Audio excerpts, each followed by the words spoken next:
What's up everyone, I'm Jeremy and welcome to the channel. This is a string showdown, which essentially we just compare two different types of acoustic guitar strings back to back to back to see what they sound like. So if you've seen these string showdowns before, you'll know that strings make a huge difference in the tone of acoustic guitar.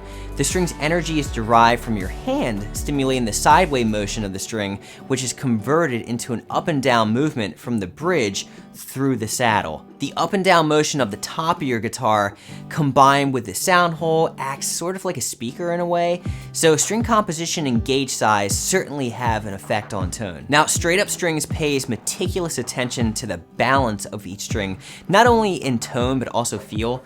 Now, all guitar strings have a certain gauge size, which is the diameter of the string, and the gauge size can affect the tone and the feel of the string, but there's multiple ways to arrive at a particular gauge size. So let's take the low E string for example. Its gauge size is 0.052 between the two different string manufacturers, so that number stays consistent.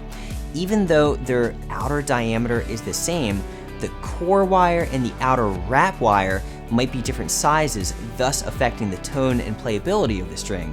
Straight Up Strings has a full write-up on this and how this works on their website, and I encourage you to take a look if you really want to get a deep dive into the subject. But to put it simply, there's just a lot of different combinations of ways that you can arrive at that final diameter by mixing your core and your wrap wire and kind of changing the thickness of both of those. For this example, both are in phosphor bronze, both are the same tension and gauge size, or at least close enough. Both have a hex core, which is usually a brighter sound, but it offers more stable tuning. Both are mic'd the same exact way, which I've explained in all my other videos, but the difference is so stark between these sets of strings that I think it bears repeating. So I record the audio separately, and then I record the video over the already recorded audio, which is kind of the only way I can get consistent recordings from one set of strings to the other. Now, this is the part of the video where I might say put on a good pair of headphones and hear the differences, but that might honestly not be necessary for this video, so take a listen to these examples.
I've been a fan of Elixirs for a really long time. They were my go-to string, and they might still be my go-to string, but I don't love the way they record. I think they sound awesome live. I think they sound awesome in my studio because I sort of like a bright sound, but that brightness doesn't always translate well to recording.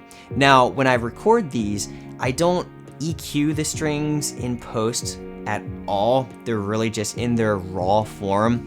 So you probably could EQ the Elixirs to take out a little bit of that brittle, bright metallic sound that they generally have.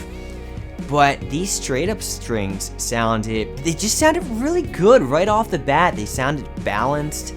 I like the low end they provided. Now, they claim that they have a certain feel to them, that they feel better. I didn't really notice any type of them feeling better one way or another, but they recorded awesome. So I actually kind of like the way they sounded in the recording better than the Elixirs, pretty much in every single example throughout the video. Now, this video isn't really about like which string is better, but it's mainly just a way to demonstrate the differences acoustic guitar strings can make on your instrument. You know, that's pretty much it for this video. If you got something out of it, give me a thumbs up, subscribe like always, and hey, I'll see you in the next one.